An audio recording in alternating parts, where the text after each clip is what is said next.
When you think of Australia, maybe you imagine kangaroos, the Sydney Opera House, or surfers catching waves. But this land is more than just a sunburnt country with cute animals and dangerous snakes. It's home to one of the oldest continuous cultures in the world, a dramatic colonial past, and a modern identity that blends tradition with innovation. Today on Chrono Globe, we're exploring the fascinating history and culture of Australia, from ancient Dreamtime stories to modern multiculturalism. Hit subscribe and unlock the past! Chapter 1, The First Australians.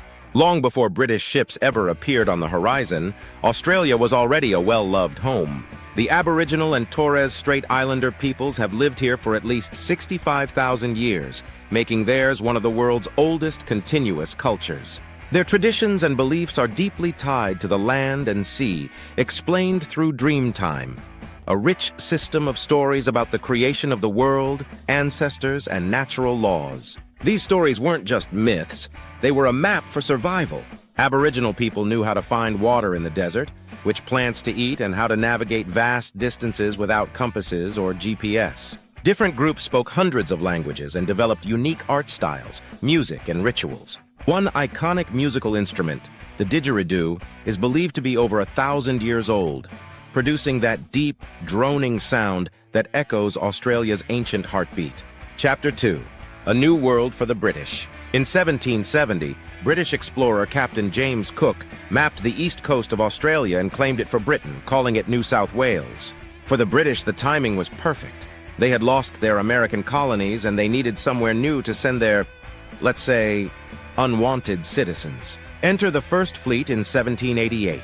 11 ships carrying around 1,500 people, including convicts, guards, and officers, landing in what is now Sydney. Australia was officially a penal colony. Conditions were harsh.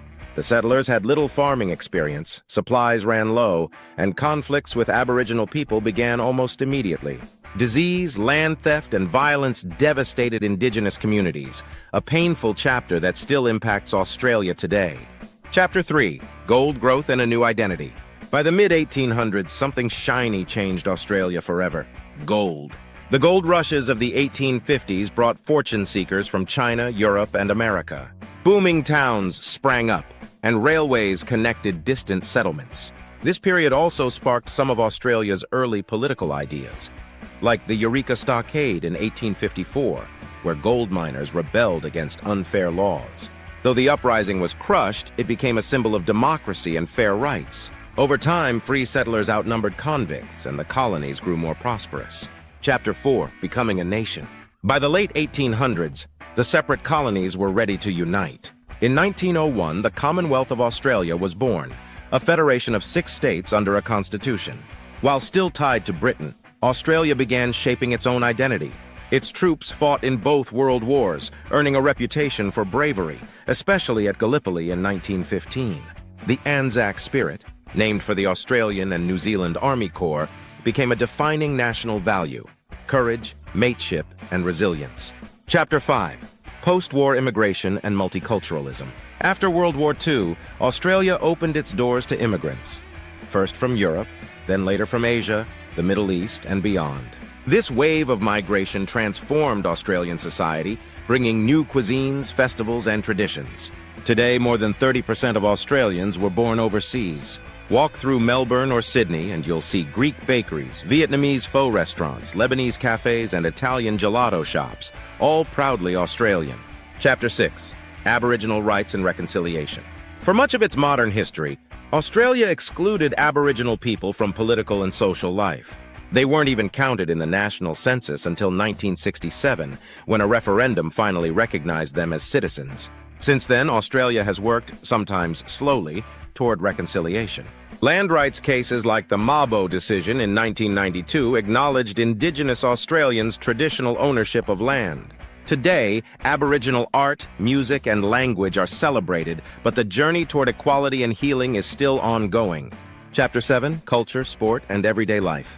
Australians are known for their laid-back attitude, dry humor, and love of the outdoors. Sport is practically a national religion. Cricket, rugby, Australian rules football, and swimming dominate weekends.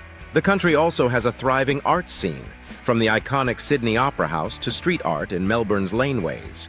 Film, music, and literature have produced stars like Kate Blanchett, Hugh Jackman, and author Tim Winton.